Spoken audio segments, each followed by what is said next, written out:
사도행전 3장 1절에서 10절에 있는 말씀입니다. 사도행전 3장 1절에서 10절에 있는 말씀, 제가 한 절, 여러분들 한 절 교독하도록 하겠습니다.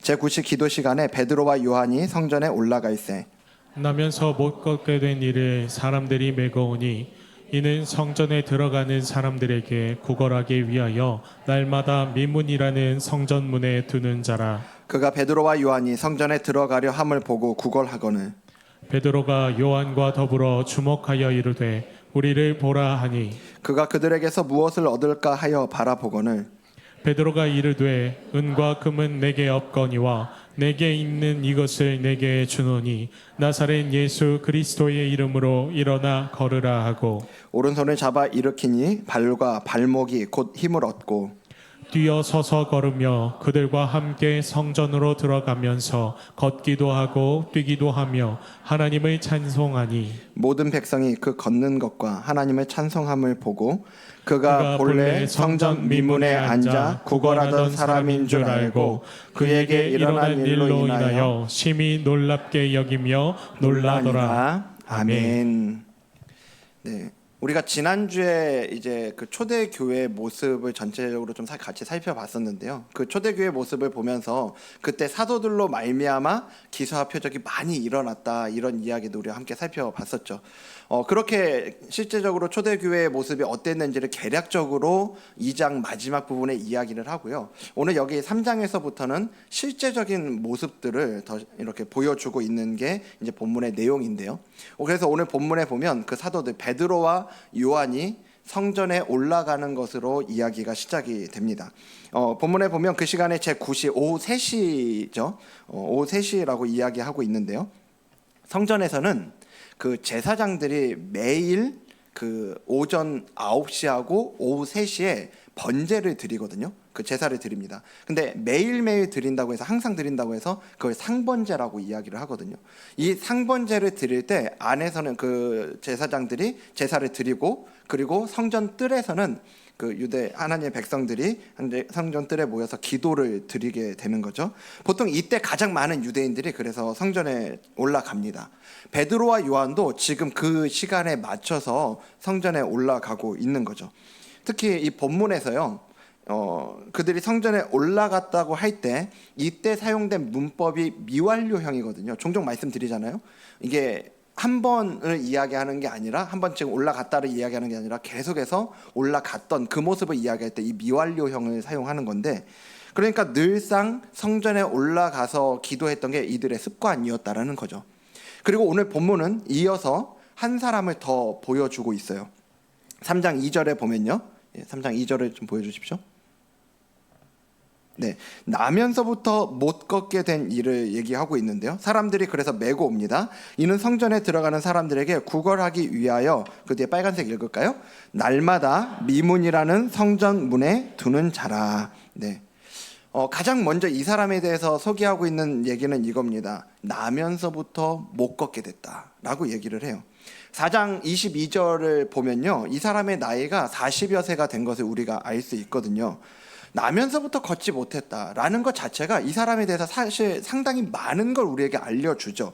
이 사람의 삶에는 굉장한 제약이 있었을 거예요.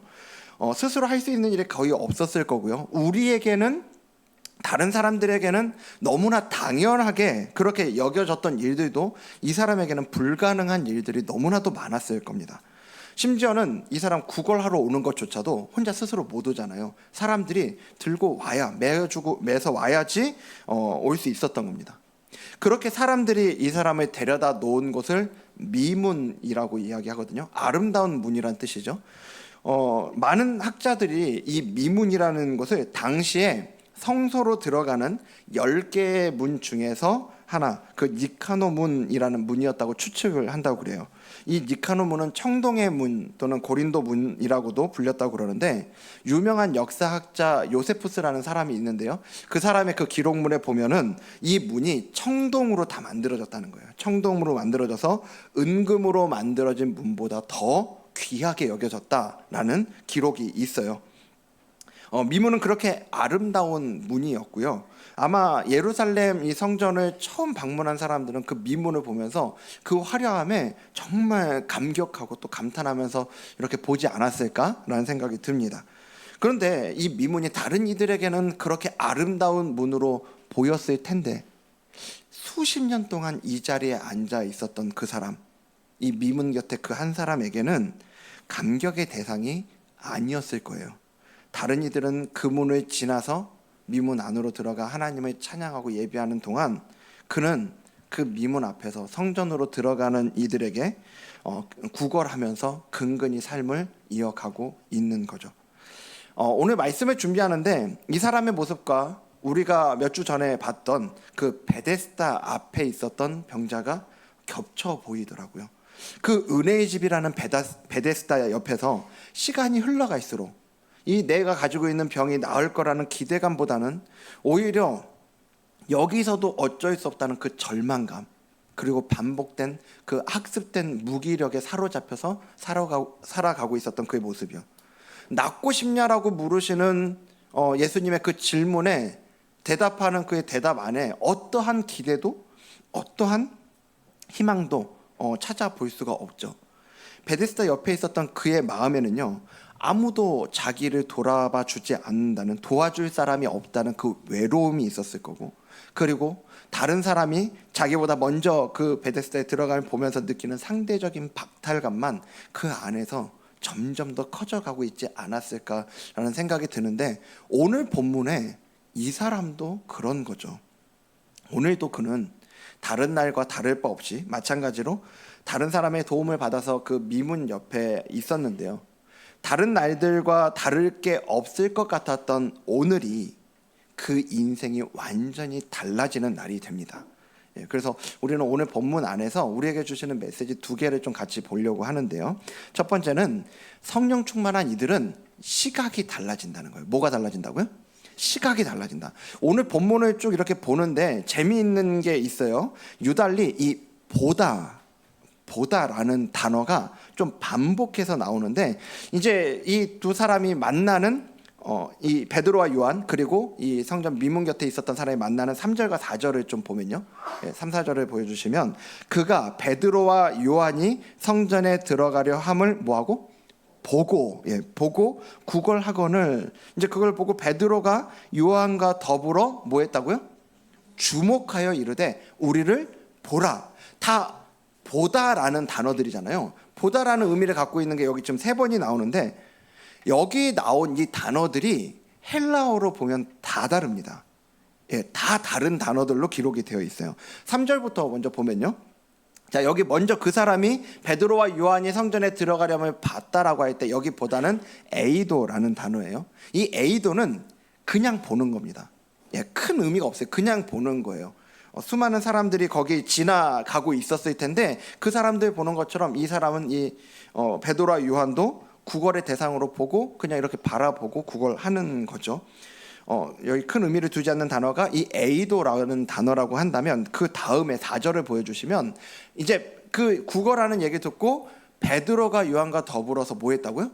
주목하다. 여기 주목하다가 아테니조라는 단어인데, 우리 한글 성경에도 그냥 봤다라고 하지 않고 주목했다라고 하잖아요.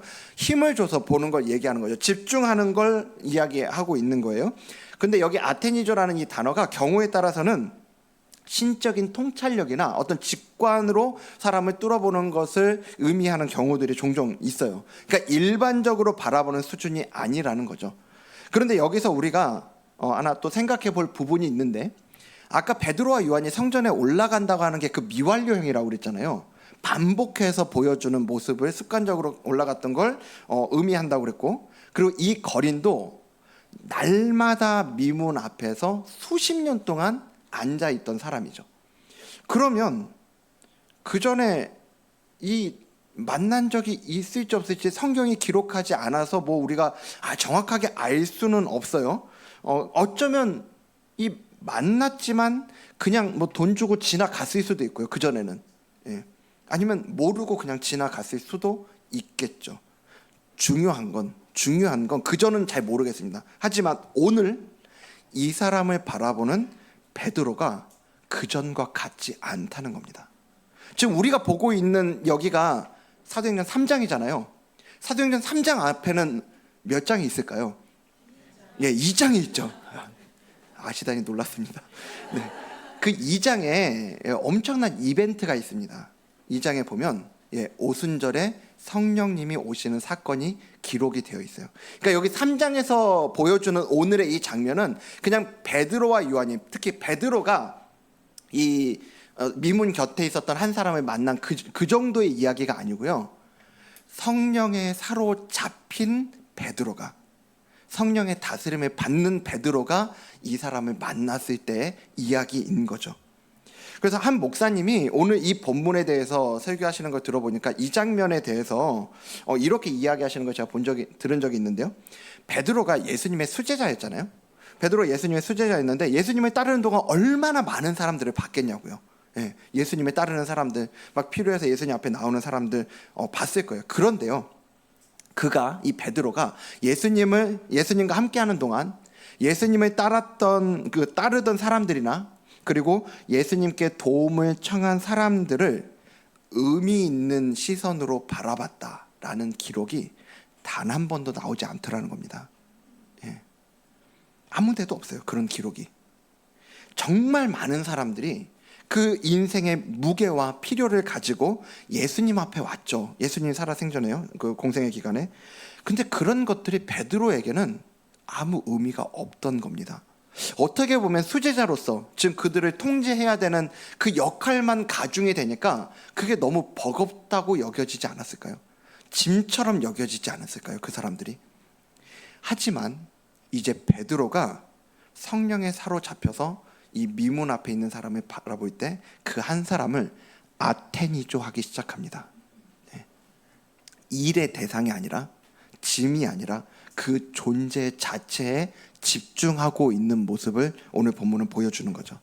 그 인생의 무게를 함께 공감하고요, 그에게 진짜 필요한 게 어떠한 것인가를 생각하는 거예요.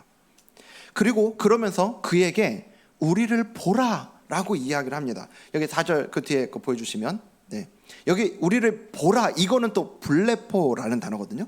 블레포. 이것도 집중해서 보는 걸 의미하는데, 제가 보니까 이 똑같은 단어가 사용된 이제 다른 장면들이 몇몇 개가 있는데, 특별히 이 장면이 제가 좀 눈에 띄더라고요. 예수님이 복음서에 보면 예수님이 종종 제자들을 먼저 보내실 때가 있죠. 배를 태워서 제자들 먼저 보내실 때가 있단 말이에요. 근데 한 번은 제자들 먼저 이렇게 제쪽에서 보내시는데, 제자들이 그 갈릴리 호수에 있는 동안에 풍랑이 막 몰아친 겁니다. 밤중에 풍랑이 몰아치니까 이 제자들이 혼비백산하고 있는데, 그때 예수님이 물 위를 걸어서 그들에게 다가가시죠. 그러니까 그걸 보고 베드로가 또 주님, 저도 걷기 원합니다. 그래서 베드로가 오라 하니까는 이제 주님을 보고 물로 뛰어내리죠. 물로 뛰어내려서 예수님에게 가다가 말고 중간에 어떤 일이 있었냐, 마태복음 14장 30절을 보여주시면, 자, 여기 베드로의 이야기입니다. 바람을 뭐하고? 보고. 여기 보고가 블레포더라고요. 그러니까 이 보고라고 하는 이 블레포라는 이 단어가 어떤 의미냐면요, 물 위를 잘 걸어가던 그 베드로의 시선이 한순간 바람에 뺏기는 거예요. 그 마음이, 그리고 그 사정없이 몰아치는 바람에 집중이 되는 거라고요. 그냥 보는 게 아니라 그 마음이 집중되어서 보는 게 블레포라는 거죠. 성령님께 사로잡힌 베드로는 무엇보다 먼저 그 자신이 바라보는 게 달라졌어요. 아테니죠. 달라졌죠. 그리고 이제 이 미문 곁에 있었던 이 한 사람에게 요청하는 겁니다. 그에게 말하는 거예요. 자기들을 바라볼 때 블레포해라. 에이도에서 그냥 그렇게 보지 말고 블레포해라. 마음을 담아서 바라봐라 라고 이야기를 하고 있는 거예요. 여러분, 성령으로 충만하게 될 때 무엇보다 우리의 시각이 달라지더라고요. 구약에서 대표적으로 성령 충만한 인물들이 그 선지자들이잖아요.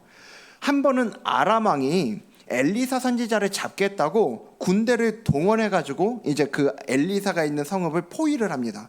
아침에 그 엘리사의 종 사환이 일어나서 그걸 바라보고요, 기겁을 하는 거예요. 큰일 났다고, 이제 우리 망했다고 막 난리가 났는데, 그때 엘리사가 그에게 이렇게 얘기를 하죠. 열왕기하 6장 16절 말씀 보여주시면 대답하되 두려워하지 말라. 우리와 함께한 자가 그들과 함께한 자보다 뭐 했다고요? 많으니라. 똑같은 상황을 보면서도 지금 이 사환이 보는 거랑 엘리사가 보는 게 완전 다른 거죠. 근데 거기서 끝이 아니에요. 엘리사가 기도합니다. 그 뒤에 17절 보여주면요, 기도하여 이르되 여호와여 원하건대 그의 눈을 열어서 보게 하옵소서 하니, 빨간색 읽겠습니다. 여호와께서 그 청년의 눈을 여심해. 하나님께서 그 청년의 눈을 열어주시니까 그도 엘리사가 보는 것을 보기 시작하는 거예요. 뭘 봐요? 불말과 불병거가 산에 가득한 거를. 그래서 엘리사를 둘러싸고 있는 걸, 저 눈앞에 보이는 저 적의 군대보다 이 불말과 불병거가 더 많은 걸 이 사람도 같이 보게 되는 거죠. 현실의 상황은 아무것도 달라진 게 없어요. 그렇죠? 아무것도 달라진 게 없는데, 하지만 이제 그 전에 보이지 않던 게 보이기 시작하는 거예요. 여러분, 오늘 우리 역시도 성령님께 사로잡힌 바 되어서 우리의 이 시각이 달라지는 은혜가 있기를 간절히 소망합니다. 그 벤자민 웨스트라는 화가가 있거든요. 벤자민 웨스트라는 이 화가가 19세기 초에, 저는 잘은 모르는데 아무튼 대단하고 유명한 화가라고 그래요. 그가 어릴 적에 이런 일이 있었다고 하더라고요. 이제 아주 어릴 때 이야기인데, 부모님이 외출하시고요, 이제 어린 여동생이 있는데 그 여동생을 이 벤자민 웨스트가 보게 된 겁니다. 근데 뭐 어릴 때 그 여동생 보는 게 뭐 재미있는 일이겠냐고요. 별로 이렇게 재미가 없고 심심한데, 마침 이 벤자민 웨스트의 눈에 그림 물감이 보인 거예요. 예. 이걸로 동생이나 그려봐야 되겠다 생각을 한 거죠. 근데 그게 이 벤자민 웨스트가 그 전에 이걸 갖고 그림을 그려본 게 아니라 생전 처음으로 그림 물감으로 이 그림을 그려보는 때였다고 그래요. 그러니까 제대로 할 줄도 모르는데 뭐 물감이 부모님이 잘 통제해가지고 하면 모를까, 지금 자기 마음대로 하고 있는데 아마 뭐 절반은 종이에 묻고 절반은 뭐 다른 데 다 묻고 뭐 이러지 않았을까 생각이 들어요. 집안이 난장판이 됐겠죠. 얼마 있다가 부모님이 집에 오신 겁니다. 저 같으면 누가 이랬어 뭐 이제 이거부터 나올 것 같은데, 예, 근데 이 벤자민의 어머니가요, 그 난장판이 되어 있는 집이 아니라 그 벤자민이 그린 여동생의 그림부터 보더래요. 예, 그 그림부터 봐주고 아마 아테니조가 아니었을까 싶어요. 예, 그러면서 벤자민에게 이렇게 얘기를 한 거죠. 야, 너 동생 진짜 잘 그렸다. 우리 벤자민은 나중에 커서 훌륭한 화가가 될 것 같다. 그러면서 벤자민을 안아주고 그 볼에다 키스를 해줬다고 그래요. 나중에 벤자민이 이때 일을 회상하면서 이렇게 얘기했다고 하더라고요. 내가 세계적인 화가가 될 수 있었던 것은 내 어머니의 격려와 사랑에 입맞춤이 있었기 때문입니다 라고 얘기를 했다고 그래요. 여러분, 이게 그냥 되는 게 아니잖아요. 우리 눈에 뭐가 먼저 들어오고 무엇에 집중하느냐의 문제겠죠. 우리는 무엇을 보고 무엇에 집중하고 있어요. 아니, 저도 이 벤자민 어머니처럼 하고 싶죠. 근데 내 눈에는 난장판이 된 것부터 먼저 눈에 들어오는데 뭐 어떻게 하겠냐고요. 성령님께서 우리의 눈을 다스려 주셔야 됩니다. 예. 그래서 아무리 난장판이 된다고 하더라도요, 우리 주변의 상황이 너무너무 어지럽고 뭐 힘들다고 하더라도 그 안에서 성령님이 우리의 눈을 다스려 주셔서 그 안에서 가능성을 보고 그 안에서 하나님이 선하게 일하실 영역들을 볼 수 있는 그런 은혜가 있길 간절히 소망합니다. 여러분, 그래서 구하세요. 좀 구하세요. 성령님께서 오셔서 우리의 눈을 열어서 하나님의 일하심을 볼 수 있도록, 그래서 그 하나님의 일하심을 기대할 수 있는 마음 주시도록 그렇게 구하시고요.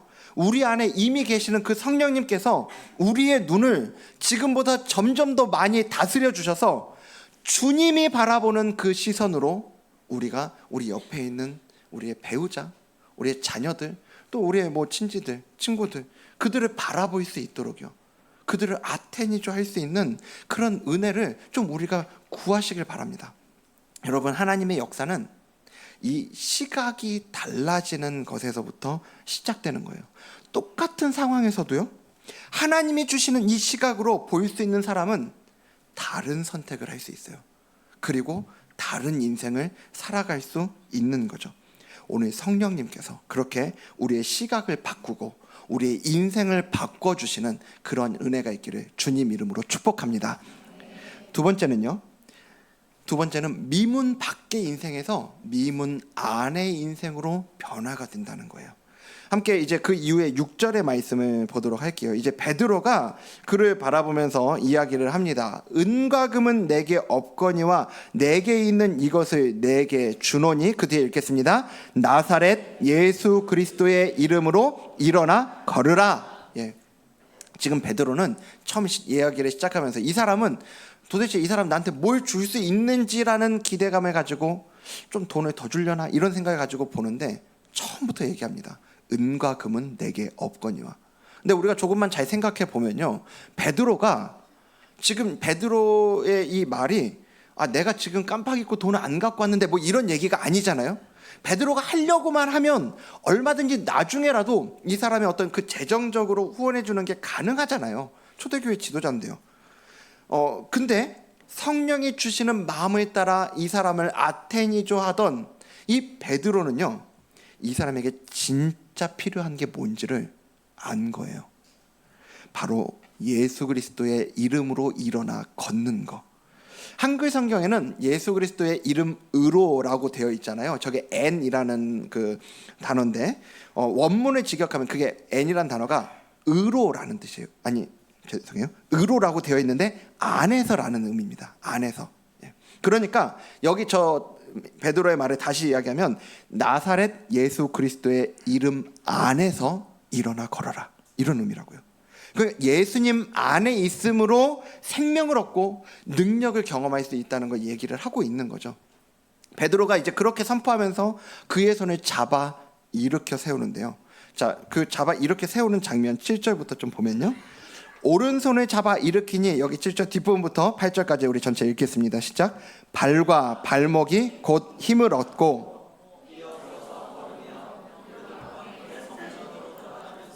걷기도 하고 뛰기도 하며 하나님을 찬송하니. 이 사람이 40평생을 걸어본 적이 없는 사람이잖아요. 걸음마조차도 해본 적이 없는 사람이라고요. 그런데 오늘 예수 그리스도의 이름이 그에게 능력이 되어 그가 일어설 뿐 아니라 걷고 뛰는 능력을 주는 거죠. 그런데 제가 이 부분을 이렇게 묵상하고 있는데요, 새삼 저 단어들이 눈에 들어오더라고요. 뛰고, 서고, 걷고, 들어가고, 걷고, 뛰다. 이 단어들이요. 동사잖아요. 지금 이게 태어나면서부터 한 번도 걸어본 적이 없는 이 사람에게 있어서는 엄청난 기적 같은 동사들 아닙니까? 섰다, 걷다, 뛰다, 이 모든 단어들이요. 그런데 이 기적 같은 단어들이 오늘 저에게는 너무 당연하게 이렇게 이루어지고 있는 거죠. 새삼스럽게 제가 이렇게 서 있고 걷고 뛸 수 있는 게 엄청난 기적이라는 게 그게 생각이 들더라고요. 보통 우리가 생각할 때 이 기적이라는 표현이요, 우리 삶에 엄청난 변화가 올 때, 그때 우리가 사용하기가 쉬운 게 기적이라는 단어잖아요. 그래야 진짜 기적 같기도 하고요. 좀 우리가 이렇게 살아가던 삶이 유지되는 건 우리가 누구도 기적처럼 여겨지지가 않죠. 그런데 이 말씀을 묵상하면서 저 단어들을 곱씹는데요, 이미 서고 걷고 뛸 수 있는 것 자체가 엄청난 기적이더라는 거예요. 오늘 여러분의 삶이 하나님이 허락하신 기적 같은 삶이라는 걸 깨닫는 은혜 주시길 간절히 소망합니다. 그런데요, 다시 8절을 보면 이 걷고 뛰는 너무 일상 같은 이 단어 속에 묻힌 표현이 있습니다. 저기 8절, 저 가운데 저기 빨간색만 다시 읽어볼까요? 시작. 그들과 함께 성전으로 들어가면서. 그가 그렇게 발과 발목에 힘을 얻고 걷고 뛰면서 어디로 들어갔다고요? 성전이요, 성전. 여러분, 조금 전까지 그가 있었던 곳이 어디입니까? 미문 밖이죠. 성전 밖에 있었다고요. 그는 날마다 이 미문 앞까지는 갔어요. 미문 앞까지는 갔는데 그 미문 안으로는 들어가 본 적이 없는 거죠. 다른 이들은 이 미문의 아름다움을 보고 감탄하면서 성전으로 들어갔을 텐데요, 그에게는 그 성전 미문의 아름다움이 감탄의 대상이 되고 자기를 반기는 모습처럼 보여지는 게 아니라 오히려 그 아름다움 앞에 그 아름다움이 자기에게 주는 메시지가 너같이 추한 자는 들어올 수 없다, 가로막고 있는 벽처럼 여겨지지 않았을까요? 그는 수십 년을 다른 사람이 그 미문 안으로 하나님의 임재가 있는 성전, 그 예배의 자리로 나아가는 걸 지켜만 봐야 했다고요. 그건 남의 일인 겁니다. 남의 일. 여러분, 거리로 따지면 이 미문 밖과 이 미문 안쪽이 몇 걸음이나 됐겠어요. 그런데 그가 이 미문 밖에서 미문 안으로 들어가는 데에는 그의 평생이 걸렸어요. 40년의 시간이 걸렸어요.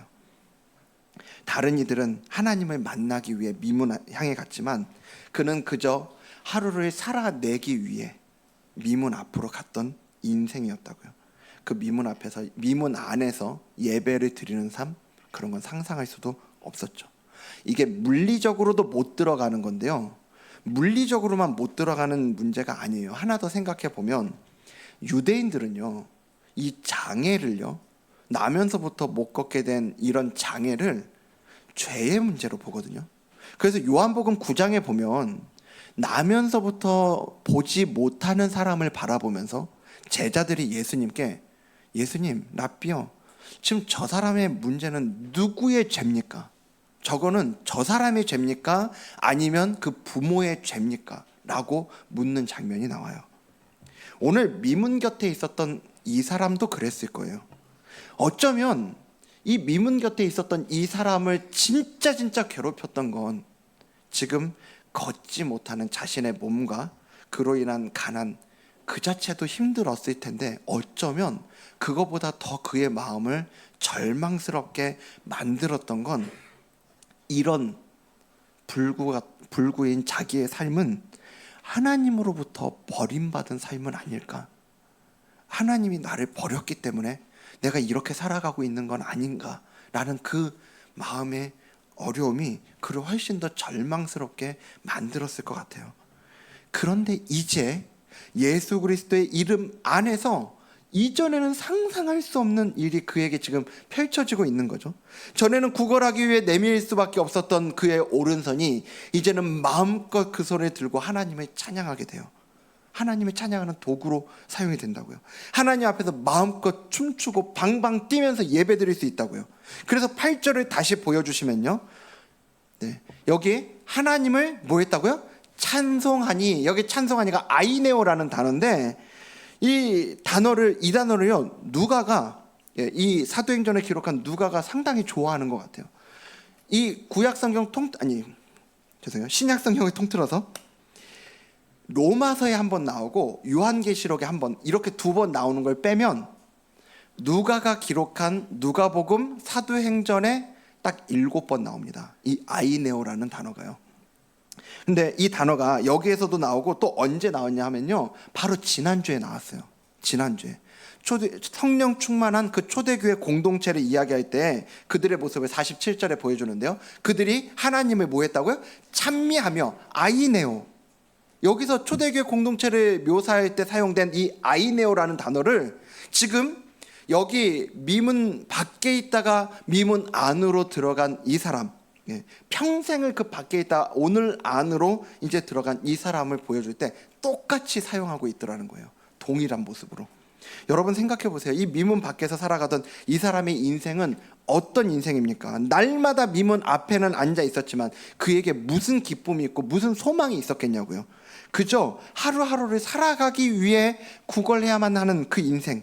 그랬던 그가 이제 미문 안으로 들어가 하나님을 찬양하는 기쁨을 아는 인생이 된 거죠. 인생의 목적과 방향이 완전히 달라진 겁니다. 오늘 본문이 그래서 보여주는 핵심이 뭐냐면요, 나사렛 예수 그리스도의 이름으로 일어나 걸어라. 나면서부터 못 걸었던 이 사람이 일어나 걸었다가 핵심이 아니에요. 그게 핵심이 아니고 미문 밖에서 그저 하루하루를 살기 위해 살아갔던 그 인생이 미문 안으로 들어가서 하나님을 찬양할 수 있는 인생이 됐다는 것. 그 인생의 원래 하나님의 창조하신 목적대로 살아갈 수 있게 되었다라는 게 오늘 본문이 보여주고자 하는 핵심이라고요. 여러분, 오늘 여러분이 있는 여러분의 영적인 자리는 어디입니까? 생각해 보세요.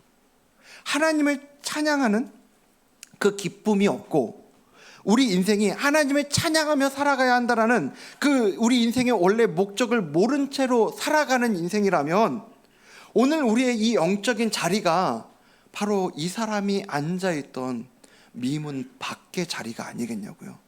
누군가는 그 인생의 아름다움을 보면서 또 그 안으로 들어가서 겉으로 보여지는 아름다움뿐만 아니라 정말 그 영적인 기쁨, 세상이 줄 수 없는 그 돈이나 세상의 어떤 조건들로, 소유들로 채워지지 않는 그 온전한 기쁨과 행복을 누리는 게 누군가의 삶이라고 한다면 그냥 그걸 평생 누군가의 삶으로만 바라보고 있는 삶, 오늘 나에게는 해당 사항이 없는 그 삶이 미문 밖의 자리에 있는 삶인 거죠. 여러분, 그런 삶이라고 한다면 이 거린과 같이 하루하루를 살기 위해 구걸하는 삶은 아니라고 하더라도요, 결국은 조금 확장된 오늘, 이 땅에서의 삶이 전부인 것처럼 알고 그 하루를, 그 기나긴 하루를 살기 위해 살아가는 삶, 그런 인생밖에 안 되는 거 아니겠냐고요. 화려한 미문 밖에서 아무리 그 미문을 구경하고 사진을 찍고 뭐 그 앞에 있더라도 그거는 거기까지인 거죠. 거기에는 아무 생명도 아무 능력도 없어요. 여러분, 참된 생명과 참된 행복은 미문 안에만 있다는 걸 기억하시기 바랍니다. 이 자리에 있는 우리 모두가 그 미문 안으로 들어가 세상이 줄 수 없는 기쁨과 행복을 누리는 그러한 은혜가 있기를 주님 이름으로 축복합니다. 그러면 그런 의미에서 우리 옆에 있는 분들과 이렇게 인사하죠. 미문 안으로 들어갑시다. 이렇게 인사하겠습니다. 정말요. 정말 그랬으면 좋겠습니다. 말씀을 마치겠습니다. 여러분, 오늘 우리가 있는 이 자리에, 우리가 어떤 자리에 있든지 간에 오늘 내가 있는 그 자리에 너무 익숙해지지 않았으면 좋겠습니다. 이 자리에 머무르는 것이 마치 그게 나의 삶의 전부인 것처럼 그냥 반복되는 그 모습으로 살아가는 게 아니고요, 우리가 하나님 앞에서 우리 오른손을 잡아 일으켜 주시는 그 주님의 손을 붙잡고 일어날 때 우리 삶을 통해 능력이 나타날 걸 기대하시고 좀 꿈꾸는 여러분이 되었으면 좋겠습니다.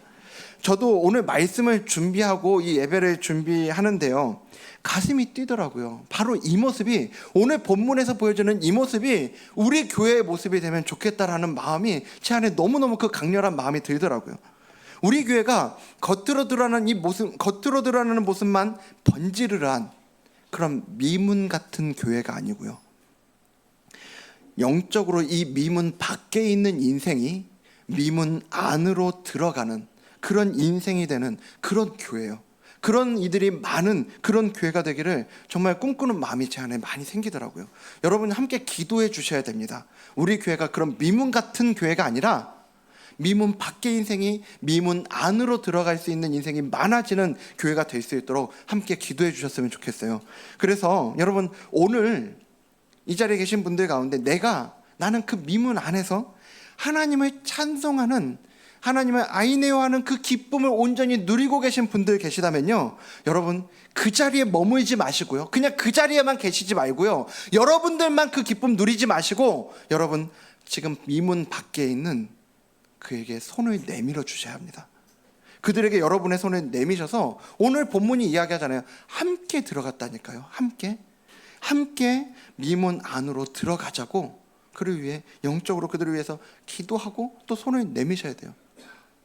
이렇게 얘기하면 그런 건 베드로 같은 사람이나 하는 거지, 뭐 이런 생각 드실지 모르겠어요. 근데 아니요, 여러분, 오늘 본문 보십시오. 이게 베드로의 능력으로 된 게 아니잖아요. 이 뒤에 베드로의 설교 가운데에도 이게 왜 우리 능력으로 된 것처럼 우리에게 집중하냐? 아니야. 우리 안에 계시는 나사렛 예수 그리스도의 이름이, 그 예수 그리스도의 이름이 능력이 되어 오늘 이 사람을 일으켜 세웠다라고 베드로가 분명하게 이야기합니다. 오늘 그래서 말씀드리잖아요. 오늘 우리로 하여금 하나님을 알게 하시고 하나님을 찬양할 수 있는 능력을 주신, 오늘 우리 안에 하나님을 찬양하는 기쁨을 주신 그 예수 그리스도의 능력이 우리 안에 있다면 여러분, 그 능력이면 됩니다. 그 능력을 가지고 여러분의 손을 내밀 때, 그 미문 밖에 있는 이들에게 여러분의 손을 내밀 때 여러분의 그 손 내밈을 통해서 하나님께서 일하실 줄로 믿습니다.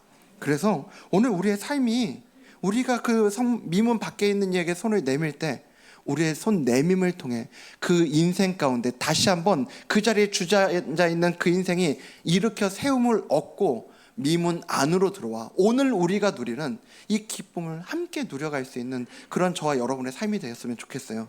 그리고요, 혹시 지금 내가 있는 자리가 미문 밖인 것처럼 여겨지는 분들이요, 누군가는 저렇게 뭔가 하나님을 아는 것도 같고 하나님을 예배하고 하나님 아는 그 기쁨과 영원한 그 행복을 이 세상에서는 찾아볼 수 없는 그 기쁨을 누리고 있는 것처럼 보이는데, 그건 그의 이야기고 남의 이야기고 그게 오늘 내 이야기가 아닌 것처럼 그렇게 느껴지는 분들이 이 자리에 혹시 계시다면, 여러분 지금 이 시간이 바로 여러분을 향해 우리 주님이 손을 내미는 시간이라는 걸 믿으시길 바랍니다.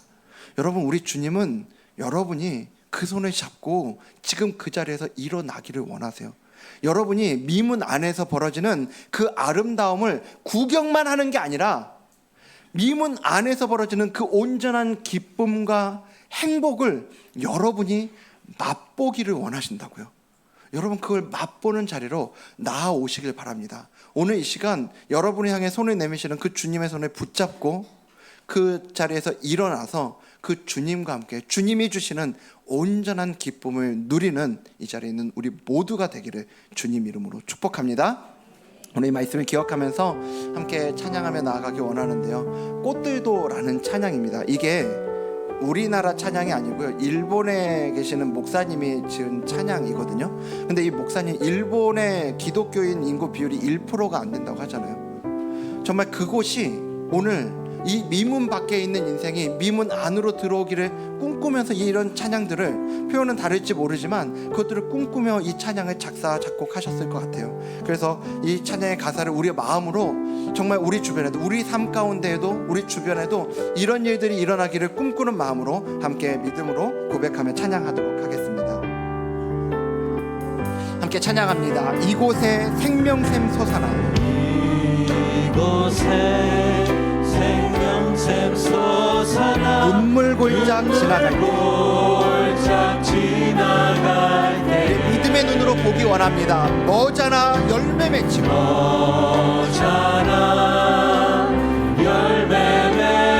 웃음소리 넘쳐나리라. 함께 우리가 꿈꾸며 찬양합니다. 이곳에 생명샘 솟아나. 이곳에 생명샘 솟아나 눈물 골짝 지나갈 때에 하지만 머자나 열매가 맺힐 겁니다. 머자나 열매 주님 주시는 참된 웃음소리 넘쳐나리라.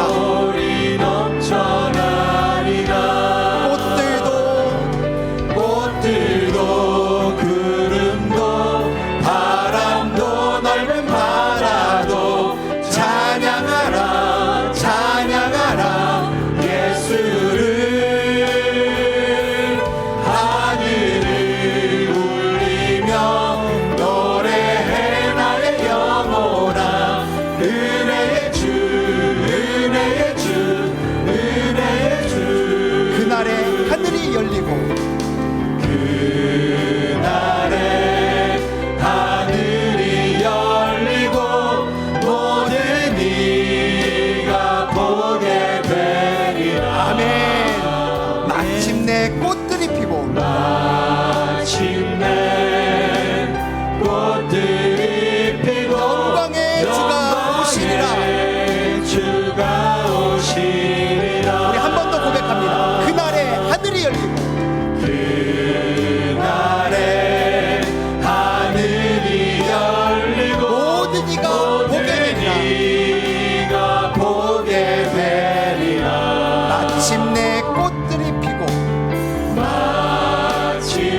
예수로 예수의 삶으로 우리 목소리 높여 찬양합니다. 예수로 사네. 예수로 사네 그 힘으로 서네. 힘으로 서네 예수와 가네 그 얘기로 걷네 그 안에서 보네 그 영광을 보네 예수로 예수의 우리의 믿음으로 다시 한번 선포합니다. 예수로 사네. 예수로 사네 우리 두 손 들고 찬양합니다. 힘으로 서네 예수와 가네 그 얘기로 걷네 그 안에서 보네 그 영광을 보네 예수로 예수로 예수의 삶으로 사네. 삶으로 사네 아멘. 여러분 이 시간 우리 같이 기도하며 나아가기 원합니다. 이 자리에 정말 지금 내 모습이 미문 밖에 있었던 그 사람과 같다고 여겨지는 분들 계시다면 오늘 여러분들 향해 내밀어지시는 그 주님의 손을 붙잡는 시간 되기 원합니다. 주님, 예수님, 오늘 나에게 미문 안에서 누릴 수 있는 그 기쁨을 나에게도 허락하여 주시옵소서. 나도 그 미문 안으로 들어갈 수 있는 은혜를 주님의 초청을 받아 나도 나아가기 원합니다. 그렇게 고백하시고 주님께 그 은혜를 구하며 나아가시고요. 이미 그 은혜를 누리고 있는 분들은 여러분 아까 우리가 이야기한 것처럼 주님, 우리에게도 미문 밖에 있는 이에게 손을 내밀 수 있는 마음의 담대함을 허락하여 주시옵소서. 우리의 마음에 그 우리 안에 충만한 기쁨이 우리를 통해 손을 내밀 때 그 기쁨이 함께 흘러가 그로 하여금 함께 미문 안에서 누리는 기쁨을 함께 누리는 그 기쁨을 우리 모두가 누리게 해달라고 이 시간 우리 자신을 위해서 함께 좀 기도하며 나아가도록 하겠습니다.